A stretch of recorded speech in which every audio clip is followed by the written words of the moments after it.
We eliminate many possibilities for ourselves because we really don't do all we can do. All we can do is all we can do, and all we can do is enough. Hey there! Why do you want to hear motivational tapes? For the ultimate success, happiness, health, and wealth, to value success and failure equally, to learn something new and be inspired, to increase knowledge about various fields, subscribe to us and stay tuned for endless motivation.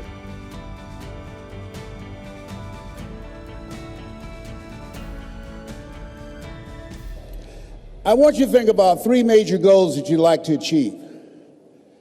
Something that's important to you. I had no idea that my life would be where it is right now. I don't know you, but here's what I know about you, based upon my own experience, that you'll have something special. You have greatness within you. Here's what I know about you. There's certain kinds of people who say yes when they're presented with this opportunity, because this is not for everyone. This is not for the faint at heart. This is for people who have goals and dreams that they want to achieve. When I became involved in this industry, that's where I was. And I want to just share this up front. Number one, everything that I'm going to say, you already know it. Because of who you are as entrepreneurs, because of who you are, people who have goals and dreams that you want to achieve. And part of that process is being a student, of being a sponge, of learning everything that you can. So everything that I'm going to say, you already know it. Number two, everything that I'm going to say, you've heard it before. From other presenters who've come up and done an incredible job in sharing with you their experiences and the tools that you need in order to rise and to take your life and your business to the next level. Let's give all the presenters a tremendous round of applause who've come up and created value. And so I'm going to share some thoughts and ideas with you. And I just want to make it clear that as I share these ideas, just be open to the possibilities. And I must let you also know that, God has a sense of humor. I'm 70 years old and I have hot flashes. Seriously, I'm going through a decanting program and I have hot flashes. I travel with a fan and a blanket. I call them power surges. So at any time you see me perspiring a lot, I'm a Mickey Mouse fan, have a Mickey Mouse watch, and this is my little pat myself down, when I start perspiring. You got to have a sense of humor. Let us say together, have some fun. I remember once when I lost my job, when I was fired out of broadcasting, September 18th, I'll never forget, 1978.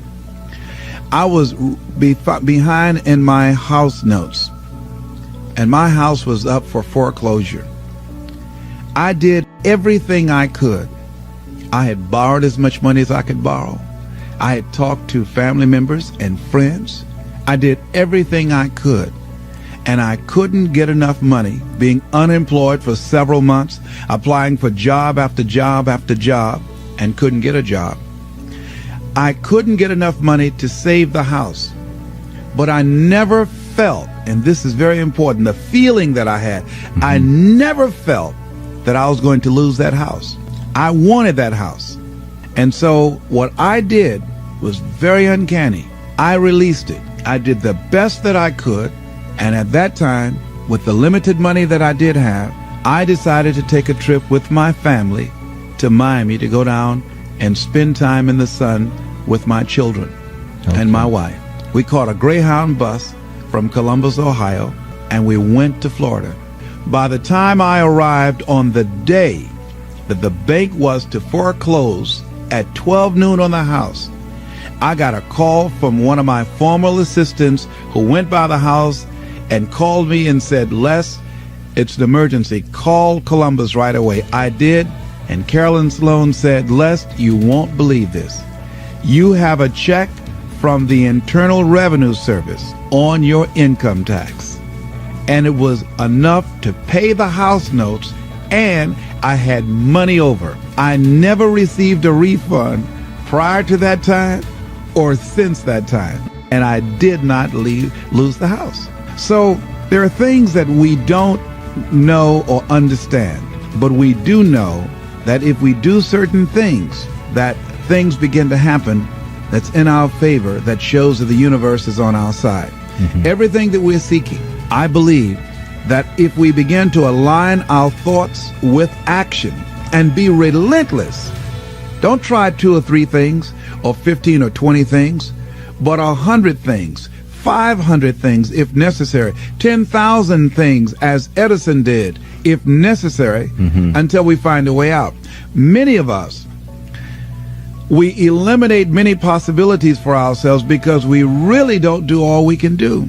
I think A.L. Williams was right when he said, all we can do is all we can do, and all we can do is enough. And I think, honestly speaking, even judging from myself, and I think that my commitment is stronger than most people. But if I had to literally measure my commitment in terms of what I put forth in my dream, I would say that I might have given about 18 to 20% of what I'm really capable of. As high in consciousness as I believe that I am, comparatively speaking, where I used to be, I'm still nowhere near reaching 50% of the commitment that I can make to accelerate the growth and the development of my dream and the manifestation of the things that I know within myself that I'm capable of producing.